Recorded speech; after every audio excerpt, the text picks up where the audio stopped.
Hello जी, hello, कैसे हो आप लोग? उम्मीद करता हूँ सब लोग बहुत बढ़िया रहोगे। दोस्तों बहुत बहुत स्वागत है आप सभी लोगों का आज के इस सेशन में। और मित्रों, आज के इस सेशन में हम लोग स्कैन करने वाले हैं टॉपर्स की जो कॉपी है, जो AIR की आंसर शीट है, उसको हम स्कैन करने वाले हैं और देखने वाले हैं कि किस तरीके से इनकम टैक्स के अंदर और GST के अंदर आपको मार्क्स दिए जाते हैं, प्रेजेंटेशन किस तरीके से करना है, कैसे सीक्वेंस फॉलो करना है, ये सारी बातचीत जो है वो हम यहाँ पर करने वाले हैं। मैं आपके पास दो टॉपर्स की कॉपी लेकर आया हूं। एक हमारे पास जो AIR हमारे थे 13 सक्षम की, और दूसरी मैं अपने पास कॉपी लेकर आया हूं हमारे जो टॉपर थे AIR 37 सृष्टि की। इन दोनों लोगों की इसमें कॉपी लेकर आया हूं। और यहां पर हम जो इनकम टैक्स का आंसर शीट देखने वाले हैं, इनकम टैक्स का आंसर शीट देखने वाले हैं। यहां पर 25 मार्क्स मिले हैं 35 में से, 25 मार्क्स मिले हैं 35 में से। तो इनकम टैक्स के अंदर अगर आप 25 नंबर स्कोर कर रहे हो 35 में, तो it is very very very very very good marks. तो ये आपके पास 71% मार्क्स हो गए। ये आपके पास 71% मार्क्स हो गए। आपने सब्जेक्टिव के अंदर 71% स्कोर किया है, तो ये कोई छोटी बात, राइट? तो चलिए इसको देखते हैं हमारे पास। अब जरा आप प्रेजेंटेशन देखिएगा। बच्चे ने हमारे पास सबसे पहले यहां पर क्वेश्चन 4A करा है। ये किसकी कॉपी है सर? सर ये सृष्टि की कॉपी है। AIR 37 जो लेकर आई थी उनकी है। अब आप प्रेजेंटेशन देखिए। यहां पर मैडम ने यहां पर टोटल इनकम निकाला है राकेश का। तो आप प्रेजेंटेशन देखिए। सबसे पहले उन्होंने प्रॉपर हेडिंग दी है कि हम यहां पर टोटल इनकम निकालने जा रहे हैं मिस्टर राकेश का। और नोटिस करिए, फॉर द असेसमेंट ईयर 24 पर कौन से ईयर के लिए कैलकुलेशन करी जा रही है, ये भी हो रहा है। अब जैसा मैं आपको क्लास में बताता हूं, यहां पर भी बिल्कुल उसी तरीके से यहां पर प्रेजेंटेशन करा है। सर ये सेट ऑफ का क्वेश्चन है, ये सेट ऑफ का क्वेश्चन है। तो यहां पर इन्होंने क्या करा है सर, अपने पास वही 3 कॉलम्स बना लिए हैं। यहां पर इन्होंने 3 कॉलम्स बना लिए हैं, अपने पास सेट ऑफ करती जाएंगी और लिखती जाएंगी। और देखिए कितना खूबसूरत तरीके से इन्होंने पूरा का पूरा अपना क्वेश्चन सॉल्व किया है। Neat and clean proper formatting करते हुए, एचपी हेड में 80,000 का लॉस था। इसको इन्होंने सैलरी से एडजस्ट करवाया। तो जैसा मैं आपको क्लास में करवाता हूं कि एचपी का लॉस सैलरी में से एडजस्ट किया, वो दिखा दिया। और एचपी के लॉस को सैलरी से एडजस्ट किया, इसे एचपी में भी दिखा दिया। तो प्रॉपर तरीके से प्रेजेंटेशन आपने करी है। जहां जहां पर आपने लॉसेस सेट ऑफ करे हैं, देखिए वहां वहां पर मार्क्स है। जहां जहां पर आपने लॉसेस सेट ऑफ करे हैं, वहां वहां पर मार्क्स हैं। ये सारे आपके स्टेप मार्किंग्स है, सारे आपके स्टेप मार्किंग। इसके बाद मैडम ने जीटीआई निकाला, शॉर्ट फॉर्म यूज नहीं करा, प्रॉपर जीटीआई लिखा। जीटीआई में से जहां पर डिडक्शन मिल रही थी, तो केवल डिडक्शन लिखकर नहीं छोड़ दिया, डिडक्शन अंडर चैप्टर 6A लिखा। आप यहाँ पे 80C टू 80U भी लिख सकते हो, लेकिन यहां पर सृष्टि ने इसको चैप्टर 6 से लिखा। 6A का मतलब 80 होता है। फिर प्रॉपर तरीके से उन्होंने बताया कि 80 का डिडक्शन ले रहे हैं, 80D में हम किसका डिडक्शन ले रहे हैं। इसके बाद उन्होंने टोटल इनकम निकाली, कौन कौन से लॉसेस कैरी फॉरवर्ड हुए ये भी बताए, और इसके साथ साथ नोट्स भी दे दिए कहां कहां पर हमने लॉसेस को सेट ऑफ किया है और कौन कौन से लॉसेस हमारे टैक्स होकर, है ना। तो आपको डिटेल आंसरिंग अपने पास करके, आपको अपने पास, तभी आपको प्रॉपर जो है वो मार्क्स अलॉट होंगे। प्रॉपर आपको मार्क्स जो है वो उसी तरीके से, ठीक है। अच्छा, इसके बाद ये देखिए 4A का स्टेप 1 4 नंबर, 4A का स्टेप 2 1.5 नंबर। तो 2 स्टेप की मार्किंग होगी, यहाँ पे 2 स्टेप की मार्किंग होगी। 4A में इनको 5.5 मार्क्स जो है वो अलॉट करे गए।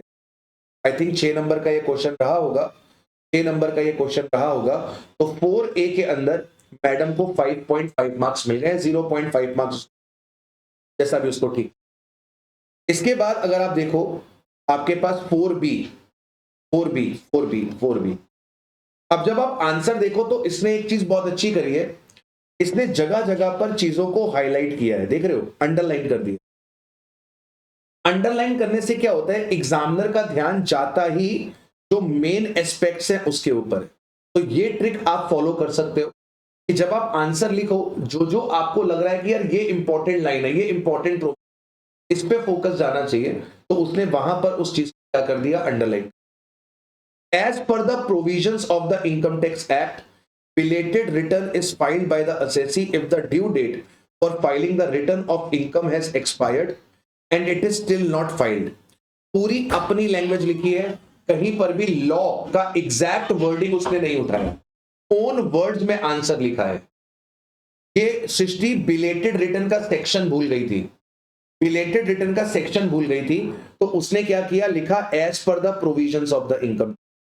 तो अगर आपको सेक्शन नंबर याद नहीं आ रहा तो आप भी आंसरिंग इसी तरीके से कर सकते कि बिलेटेड रिटर्न फाइल करी जा सकती है अगर ड्यू डेट आपकी निकल चुकी है और आपने अभी तक रिटर्न फाइल नहीं करी। बिलेटेड रिटर्न कब तक फाइल हो सकती है, अर्लियर तक, तो अर्लियर को अंडरलाइन कर दिया। Before the 3 months of the completion of relevant assessment year, that is 31st December of the assessment, मतलब असेसमेंट ईयर खत्म होने से 3 महीने पहले तक, 3 महीने पहले तक, या फिर date of completion of assessment whichever is earlier. तो यहां पर इसको पूरे नंबर यहां पर दिए गए। Updated return can be filed up to 24 months from the completion of the relevant assessment year, but it cannot be filed in the following cases where the return is a return of loss, whether the return has effect of decrease the tax liability। अब यहां पर ये weather नहीं आना चाहिए था, यहां पर ये वेदर नहीं आना चाहिए था, वेयर आना चाहिए था, वेयर आना चाहिए था। तो इसका मतलब जरा एक चीज और ध्यान दो कि अगर छोटी मोटी ग्रामेटिकल मिस्टेक करते हो ना, तो छोटी मोटी ग्रामेटिकल मिस्टेक के नंबर नहीं कटते, क्योंकि आपका एग्जामिनर आपका इंग्लिश का पेपर थोड़ा ना चेक कर रहा है, आपकी इंग्लिश लैंग्वेज थोड़ा ना चेक कर रहा है, वो तो ये चेक कर रहा है तुमको इनकम टैक्स आती है कि नहीं आती है। तो यहां पर ग्रामेटिकल एरर हुआ है, गलती हुई है, लेकिन उसने गलती को कहीं पर भी हाईलाइट नहीं किया है, हाईलाइट कहीं पर भी नहीं करा। whether the return has effect of decreasing the liability or not, where the return could result in the refund or increasing the refund। बिल्कुल सही तरीके से आंसर किया, अपने वर्ड्स में आंसर किया। इससे समझ में आता है कि सृष्टि ने प्रोविजंस को बढ़िया तरीके से दिमाग में रिटेन किया था एंड उसके हिसाब से आंसर किया था। स्टेप 1 में भी 2 नंबर मिले हैं और स्टेप 2 में भी 2 नंबर मिले हैं, यानी कि 4B में इसको 4 नंबर मिल गए, यानी कि 10 में से 9.5 नंबर पर अपने पास निकाल, 10 में से 9.5 नंबर। ठीक है, तो इसी तरीके से आप लोग को अपने पास कार्यक्रम करते हुए चलना है। 2A computation of income under the head capital gain. अब देखो प्रॉपर हेडिंग दी जा रही है, प्रॉपर हेडिंग दी जा रही है कि हम कैपिटल गेन निकाल रहे हैं, असेसी का नाम लिखा जा रहा है, कौन से असेसमेंट ईयर का कैलकुलेशन, सारी चीजें दी गई। फुल वैल्यू ऑफ कंसिडरेशन देखिए प्रॉपर लिखा है, शॉर्ट फॉर्म यूज नहीं करे, बताया है फुल वैल्यू ऑफ कंसिडरेशन क्या होगा, हायर ऑफ कंसिडरेशन और फेयर मार्केट वैल्यू, कंसिडरेशन और फेयर मार्केट वैल्यू। ठीक है, ये आपके पास आ गया। ये क्या हो रहा है, ये क्या हो रहा है, स्लम सेल का क्वेश्चन है, स्लम सेल का क्वेश्चन, स्लम सेल का क्वेश्चन। ट्रांसफर के खर्चे माइनस कर दिए, नेट कंसिडरेशन आ, कॉस्ट ऑफ एक्विजिशन और नेट असेट, नेट असेट नहीं नेट वर्थ होता है, वर्थ होता है। वर्किंग नोट नंबर 1 मेंशन कर दिया कि मैंने नेट असेट कहां पर निकाली है, वर्किंग नोट नंबर 1 में निकाली। तो यहां पर वर्किंग नोट नंबर 1 के भी नंबर थे, मतलब नेटवर्थ निकालने का भी नंबर था, नेटवर्थ निकालने का भी नंबर था। तो नेटवर्थ निकालने के उसको नंबर मिले, नेटवर्थ निकालने के उसको, तो यहां पर उसको 2.5 नंबर पहले मिल गए फर्स्ट स्टेप के, और 2.5 नंबर उसको मिल गए, 2 नंबर मिल गए उसको नेटवर्थ निकाल, और रिजल्ट उसका आ रहा है लॉन्ग टर्म कैपिटल। अच्छा, यहां पर वर्किंग नोट के अंदर आप देखो, वर्किंग नोट के अंदर उसने प्रॉपर पर्टिकुलर और अमाउंट का कॉलम नहीं बनाया, वर्किंग नोट के अंदर प्रॉपर फॉर्मेट नहीं है, वर्किंग नोट के अंदर कोई भी प्रॉपर फॉर्मेट नहीं है। ये मैं आपको क्लास में भी बताता हूं कि जरूरी नहीं है कि आप वर्किंग नोट का प्रॉपर फॉर्मेट बनाओ, वहां पर आप थोड़ा बहुत 19 कर भी दोगे तो कोई दिक्कत नहीं है, लेकिन जो आपका मेन सॉल्यूशन होना चाहिए, का फॉर्मेट जो होना चाहिए वो आपके पास। ठीक है, उसके बाद बाकायदा उसने नोट्स दिए, जो सेल्फ जनरेटेड गुडविल थी उसे हमने एसेट का पार्ट नहीं बना, जो लायबिलिटीज बिजनेस पर्पस की थी तो हमने consider. It has been assumed that the machinery appearing in the balance sheet is after taking the also 15% general charge on the plant and machinery, so it has been applied accordingly। तो this is the right way of answering. जहां पर proper notes की requirement है notes दो, जहां पर देखो उसको अंडरलाइन करना था कि यहाँ पे मेरे को सेक्शन बताना है, उसने सेक्शन को अंडरलाइन कर दिया। टीडीएस का क्वेश्चन है, उसने रेट को अंडरलाइन कर दिया। टीडीएस की इंप्लीकेशन नहीं लग रही है तो उसने उसको भी अंडरलाइन कर दिया। जब आप चीजों को अंडरलाइन कर देते हो तो एग्जामिनर का फोकस उस अंडरलाइन एरिया पे ही जाता है एंड वो उसी के हिसाब से फिर आपको क्या कर देता है। क्वेश्चन नंबर 1 वापस से प्रॉपर हेडिंग दी, प्रॉपर हेडिंग दी। सैलरी इनकम जब निकाली 13,000 इंटू 12, 2,000 इंटू 12, मतलब डायरेक्टली नहीं लिखा 150, डायरेक्टली नहीं लिखा। हम भी जब क्लास में करते हैं तो प्रॉपर तरीके से लिख के चलते हैं, प्रॉपर तरीके से लिख के चलते हैं। कहीं पर भी आप एग्जामिनर के साथ बूझो जाने नहीं खेलो। तो जाने का मतलब क्या है, 156 कैसे आया आपने, गड़बड़ हो जाएगी। आपको बताना पड़ेगा कि 150 24 कहां से आया।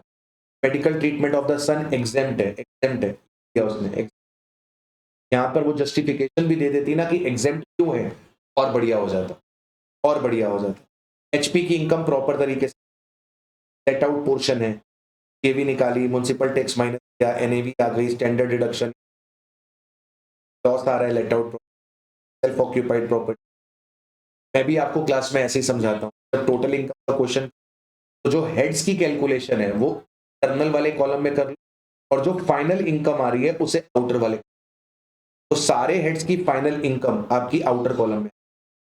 The right way of presenting and no wonder इसी की वजह से को इतने बढ़िया मार्क्स मिले। जहां पर पॉसिबल है वहां पर उसने, कहीं पर भी ऐसा नहीं है कि नोट्स बहुत लंबा चौड़ा लिखा है, बिल्कुल ब्रीफ में लिखा, ब्रीफ में लिखा।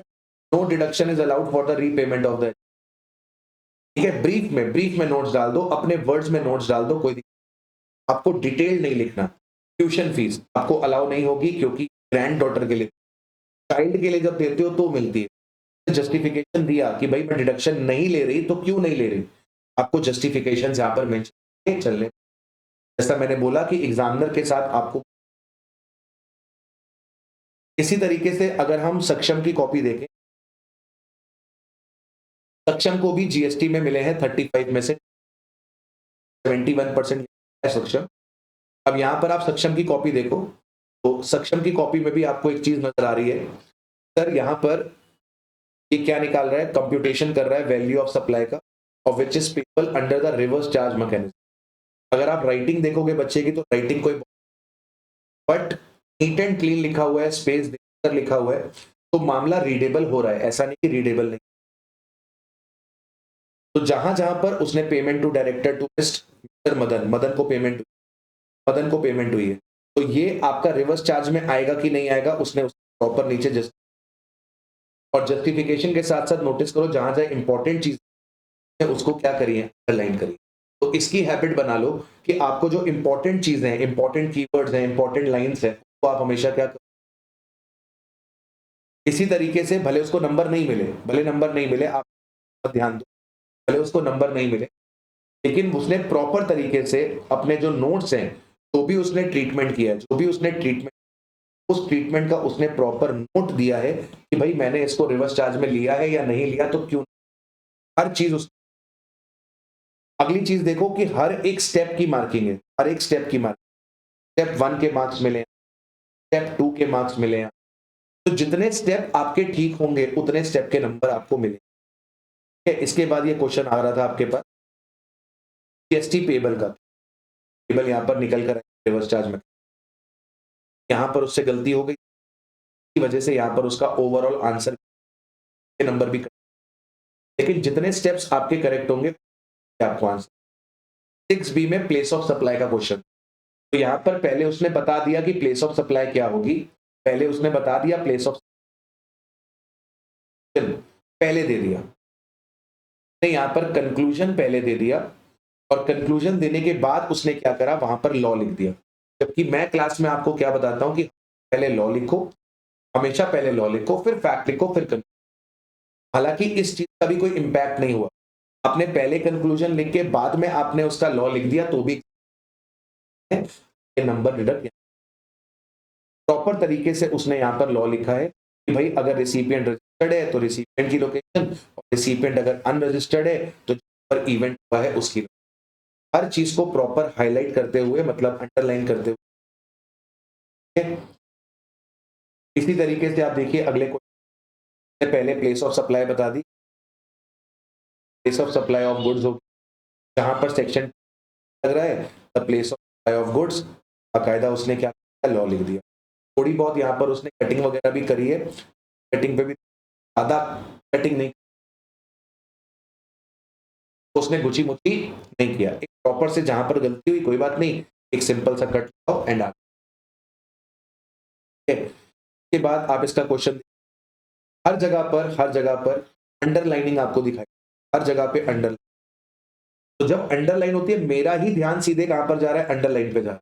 तो सेम ऐसा ही एग्जाम, प्रॉपर तरीके से पैराग्राफ्स बनाए हैं, लॉ लिखा है, फिर यहां पर देखो फैक्ट लिखा है, यहां पर इसने वो लॉ लिखा, फैक्ट लिखा। This is the ideal way of answering the, law लिखा एक लाइन छोड़ दी, फैक्ट लिखा एक लाइन छोड़ दी, कंक्लूजन लिखा एक लाइन। आप कोई भी चीज रीड कर लो, तो सेक्शन याद थे तो ये यहाँ पे सेक्शन कोड करते हुए चल रहा है, इसको सेक्शन याद थे तो ये सेक्शन कोड करते हुए, the place of supply where the supply of goods involve the movement shall be the place where the movement, अपनी लैंग्वेज में, सिंपल लैंग्वेज में, कहीं पर भी आपको बहुत ज्यादा स्ट्रेस नहीं। ये देखिए जीएसटी पेमेंट का जो of tax on outward services by the Galaxy cube for the month of May, कर रहे हो प्रॉपर हेडिंग कि हम क्या कर रहे हैं, किस व्यक्ति के लिए कर रहे हैं, कौन से महीने के लिए, सारी चीजें उसने मेंशन, प्रॉपर तरीके से जो भी ट्रीटमेंट किया उसका जस्टिफिकेशन किया, उसका किया, उसका जस्टिफिकेशन किया, जस्टिफिकेशन। आईटीसी ब्लॉक्ड है तो लिखना पड़ेगा, आईटीसी ले रहे हो तो बताना पड़ेगा क्यों ले रहे हो, आरसीएम लग रहा है तो बताना पड़ेगा क्यों RCM, you have to write this, you have to write this justification, ना इसके आपका काम है। तो एक चीज हमको समझ में आ रही है सृष्टि और सक्षम दोनों के, भाई प्रॉपर तरीके से आपको फॉर्मेटिंग करनी है, कहीं पर भी आपको शॉर्ट वर्ड्स का इस्तेमाल, प्रॉपर अपनी वर्किंग दिखा, और जहां जहां पर इंपॉर्टेंट प्रूफ वहां वहां पर अंडर, एंड हर एक चीज के मार्क्स है, लॉ लिखने का भी मार्क होगा, फैक्ट लिखने का भी मार्क होगा, और अल्टीमेटली जो आपका आंसर निकल कर आ रहा है उस आंसर, तो हर एक चीज के आपको यहाँ पर नंबर जो है वो अलॉट करे।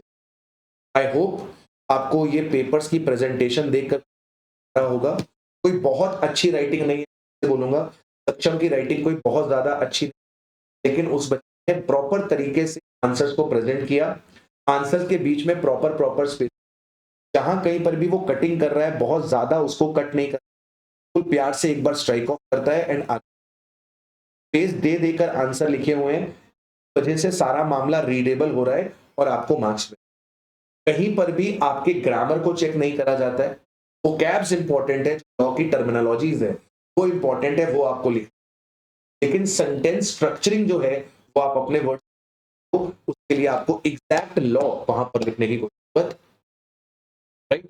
आई होप आपको ये सेशन बढ़िया लगा होगा, अच्छा लगा होगा, I hope this will add you your marks, add you in your, ठीक है, धन्यवाद, मुलाकात करते हैं।